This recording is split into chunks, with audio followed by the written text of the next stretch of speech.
Se o horário de dormir é às 10h30, 11 horas, é às 10 horas, é o mesmo horário na casa do pai, é o mesmo horário na casa da mãe.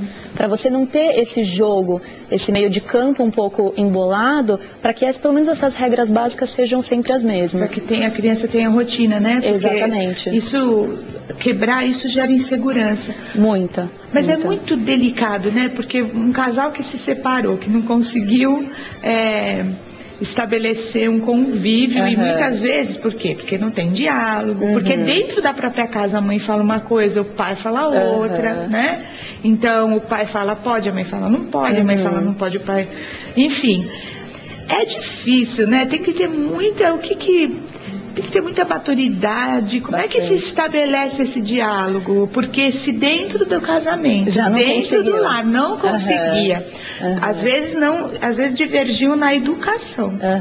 Agora eu acho que ficou mais complicado ainda, né? Por isso que eu acho que em muitos casos a gente aconselha bastante a própria terapia.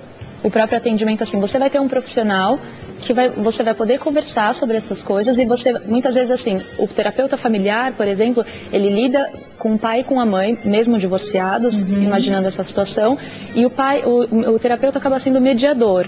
Sim. Então acaba fazendo esse meio de campo, acaba facilitando esse diálogo que está tão entravado, tem tantas dificuldades, que às vezes você precisa de um terceiro que seja neutro, que não seja... E também que é complicado. De fora, exatamente. Né, com uma certa distância. E que vá facilitando, que vá fazendo umas sinalizações, vá apontando alguns erros, vá apontando alguns lugares que de repente poderiam ser melhor discutidos. E assim, deixar sempre claro isso, que esse diálogo, por menor que seja, vai ter que acontecer entre as partes.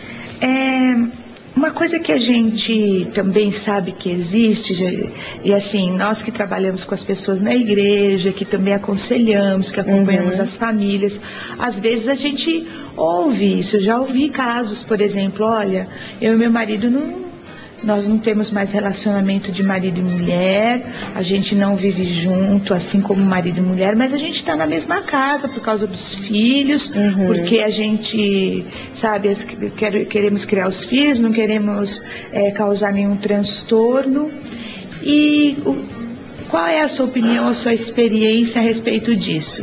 Manter a separação de corpos dentro do mesmo lar, isso é menos nocivo, pode ser menos nocivo ou pode ser até pior?